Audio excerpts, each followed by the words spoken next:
মানিকগঞ্জে গত বছরের তুলনায় এবছর ৬৩টি মণ্ডপে পূজা কমেছে। জেলার ৫১১টি মণ্ডপের কিছু কিছু প্রতিমায় রঙের কাজ শেষ পর্যায়ে শেষ হয়েছে, বেশিরভাগ প্রতিমা সাজানোর কাজও। এদিকে মণ্ডপে মণ্ডপে নিরাপত্তায় বসানো হয়েছে সিসিটিভি ক্যামেরা। নিরাপত্তার প্রস্তুতি নিচ্ছে জেলার আইন শৃঙ্খলা রক্ষাকারী বাহিনীর সদস্যরা। মনিরুল ইসলাম মিহিরের তথ্য ও ছবিতে প্রতিবেদন। সনাতন ধর্মের সবচেয়ে বড় উৎসব দুর্গাপূজার আর কয়েকদিন বাকি। এরই মধ্যে প্রতিমা তৈরির কাজ প্রায় শেষ। এখন চলছে রং তুলির কাজ। প্রতি বছর মানিকগঞ্জে দুর্গাপূজার সংখ্যা বাড়লেও এবার কমেছে। মানিকগঞ্জের ৭ উপজেলায় গত বছর দেবী দুর্গা পূজা পেয়েছেন ৫৭৪টি মণ্ডপে, আর এবছর তিনি পূজিত হচ্ছেন ৫১১ মণ্ডপে।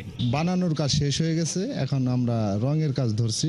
এখন রং হচ্ছে, আবার রংটা শেষ হয়ে গেলে শাড়ি পরাবো। ওই ২-৩ দিন লাগবে আর কি, ২-৩ দিনে কমপ্লিট হয়ে যাবে আর কি। তো যাই হোক, মা যতদূর করতে দিছে আমরা চেষ্টা করছি করতে। সনাতন ধর্মাবলম্বীরা ও পূজা উদযাপন কমিটির কর্মকর্তারা জানান, দেশের বর্তমান পরিস্থিতিতে কিছু শঙ্কা থাকলেও শান্তিপূর্ণ সৌহার্দ্য পরিবেশে শারদীয় দুর্গোৎসব পালনে এবার ব্যাপক প্রস্তুতি রয়েছে। এরই মধ্যে প্রশাসনের সাথে মত বিনিময়ও করেছেন তারা। এবারের দুর্গাপূজা অত্যন্ত অনাড়ম্বর পরিবেশে অনুষ্ঠিত হবে এবং এতে কোনো রকম সন্দেহ নাই। আমাদের মাঝে কোনো ভয় ভীতি সংখ্যা কিছু কাজ করছে না, বরং উৎসাহ, ভীষণভাবে উৎসাহিত হচ্ছে আমরা। আমাদের মানিকগঞ্জের পুলিশ সুপার মহোদয় এবং জেলা প্রশাসক মহোদয় এবং রাজনৈতিক নেতৃবৃন্দ আমাদেরকে আশ্বস্ত করেছেন।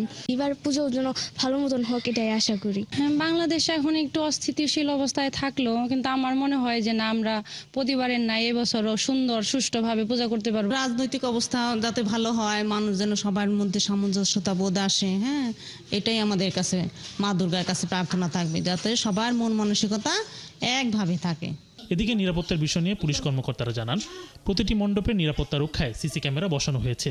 এছাড়া প্রতিমা বিসর্জন পর্যন্ত থাকবে আইন শৃঙ্খলা রক্ষাকারী বাহিনীর কঠোর নজরদারি। ইউনিয়ন ভিত্তিক আমরা আমাদের